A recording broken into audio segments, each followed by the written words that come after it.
ನಮಸ್ಕಾರ ವೀಕ್ಷಕರೇ. ಕೊಲೆಸ್ಟ್ರಾಲ್ ಎಂಬುದು ಕೊಬ್ಬಿನ ಒಂದು ಅಂಶ. ಇದು ರಕ್ತನಾಳಗಳ ಒಳಭಿತ್ತಿಯನ್ನು ಆವರಿಸಿಕೊಳ್ಳುವ ಕಾರಣ ಕಾಲಕ್ರಮೇಣ ನಾಳಗಳು ಕಿರಿದಾಗುವು.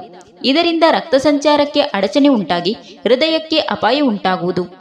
ಸಾಮಾನ್ಯವಾಗಿ 40 ರಿಂದ 50 ವರ್ಷಗಳ ಕೆಳಗಿನ ವಯಸ್ಸಾದವರು ಕೊಲೆಸ್ಟ್ರಾಲ್ ಇರುವ ಆಹಾರವನ್ನು ಸೇವಿಸುವುದರಿಂದ ಹಾನಿಯಾಗುವುದಿಲ್ಲ.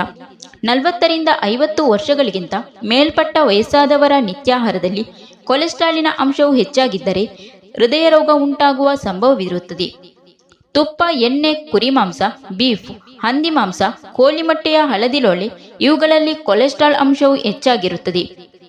ಸಸ್ಯಾಹಾರ ಮೀನು, ಕೋಳಿ ಮಾಂಸ, ಸನ್ಫ್ಲವರ್ ಎಣ್ಣೆ, ಸೂರ್ಯಕಾಂತಿ ಬೀಜದ ಎಣ್ಣೆ ಮತ್ತು ಕೆಲವೊಂದು ಮಟ್ಟಿಗೆ ನೆಲಗಡಲೆ ಎಣ್ಣೆ ಮತ್ತು ಎಳ್ಳೆಣ್ಣೆ ಇವುಗಳಲ್ಲಿ ಕೊಲೆಸ್ಟ್ರಾಲ್ ಅಂಶವು ಕಡಿಮೆಯಾಗಿರುತ್ತದೆ.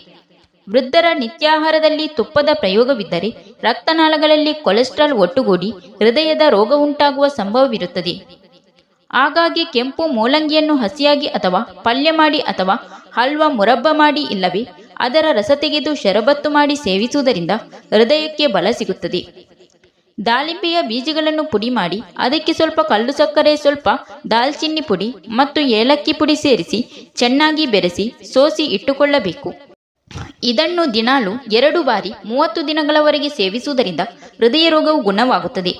ಕಿತ್ತಳೆ ಹಣ್ಣು ಮತ್ತು ದ್ರಾಕ್ಷಿ ಹಣ್ಣು ಸೇವಿಸುವುದರಿಂದ ಅಥವಾ ಕೊತ್ತಂಬರಿ ಬೀಜಗಳ ಪುಡಿಯನ್ನು ಕಲ್ಲು ಸಕ್ಕರೆಯೊಂದಿಗೆ ಆಗಾಗ್ಗೆ ಸೇವಿಸುವುದರಿಂದ ಹೃದಯ ರೋಗವು ನಿವಾರಣೆಯಾಗುತ್ತದೆ. ನಿತ್ಯ ಆಹಾರದಲ್ಲಿ ಪದೇ ಪದೇ ಬೆಳ್ಳುಳ್ಳಿಯನ್ನು ಉಪಯೋಗಿಸುವುದರಿಂದ ರಕ್ತನಾಳಗಳು ದಪ್ಪಗಾಗಿರುವ ಕಾಯಿಲೆ ಮತ್ತು ರಕ್ತದ ಅಧಿಕ ಒತ್ತಡ ಗುಣವಾಗುತ್ತದೆ. ಹೃದಯದ ರೋಗಿಗಳು ಸೋರೆಕಾಯಿಯನ್ನು ಪಲ್ಯ ಮಾಡಿ ಆಗಿಂದಾಗಿ ವಾಡಿಕೆಯಾಗಿ ಸೇವಿಸುವುದರಿಂದ ಅತ್ಯಂತ ಗುಣ ಕಂಡು ಬರುವುದು. ಕಾಫಿಯನ್ನು ಅತಿಯಾಗಿ ಸೇವಿಸುವುದರಿಂದ ಹೃದಯ ರೋಗ ಉಂಟಾಗುವ ಸಂಭವವಿರುತ್ತದೆ. ಆದರೆ ಚಹಾ ಸೇವಿಸುವುದರಿಂದ ಹೃದಯ ರೋಗವು ನಿವಾರಣೆಯಾಗುತ್ತದೆ ಎಂದು ಆಧುನಿಕ ಅಭಿಪ್ರಾಯ. ಈರುಳ್ಳಿಯನ್ನು ಹುರಿದು ಅಥವಾ ಬೇಯಿಸಿ ಅಥವಾ ಸಾಂಬಾರು ಮಾಡಿ ಸೇವಿಸುವುದರಿಂದ ಹೃದಯ ರೋಗ ದೂರವಾಗುತ್ತದೆ.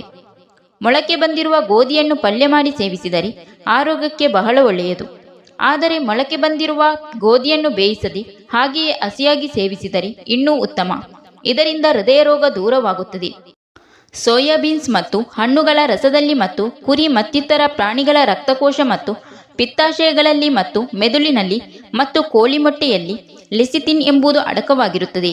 ಈ ಲೆಸಿಥಿನ್ ಹೃದಯದ ವೈರಿಯಾಗಿರುವ ಕೊಬ್ಬನ್ನು ಕರಗಿಸಿ ಸೂಕ್ಷ್ಮ ಕಣಗಳಾಗಿ ಪರಿವರ್ತಿಸಿ ಹೃದಯ ರೋಗ ದೂರ ಮಾಡುತ್ತದೆ. ಆದುದರಿಂದ ಹೃದಯ ರೋಗಿಗಳು ಮತ್ತು ಹೃದಯ ರೋಗ ತಗುಲುವ ಸಂಶಯದ ಸಂಭವವಿರುವವರು ಮೇಲ್ಕಂಡ ಆಹಾರವನ್ನು ಸೇವಿಸುವುದು ಕ್ಷೇಮ. ಸೋಯಾಬೀನ್ ಸೇವಿಸುವುದರಿಂದ ಹೃದಯ ರೋಗವನ್ನು ಗುಣಪಡಿಸಲಾಗುತ್ತದೆ. ಕುಂಬಳಕಾಯಿ ಬೀಜದೊಳಗಿನ ತಿರುಳನ್ನು ಆಗಾಗ್ಗೆ ಸೇವಿಸುವುದರಿಂದ ಹೃದಯ ರೋಗ ಗುಣವಾಗುತ್ತದೆ. ಕುದುರೆಯ ಹಾಲು ಕುಡಿದರೆ ಹೃದಯ ರೋಗ ಬರುವ ಸಂಭವ ತುಂಬ ಕಡಿಮೆ ಎಂದು ಮಂಗೋಲಿಯಾ ದೇಶೀಯ ವೈದ್ಯರು ಹೇಳುತ್ತಾರೆ. Thank you for watching. Video ಇಷ್ಟ ಆದರೆ ಒಂದು ಲೈಕ್ ನೀಡಿ, ವಿಡಿಯೋನ ಎಲ್ಲರಿಗೂ ಶೇರ್ ಮಾಡಿ, ಚಾನಲ್ನ ತಕ್ಷಣ ಸಬ್ಸ್ಕ್ರೈಬ್ ಮಾಡಿ.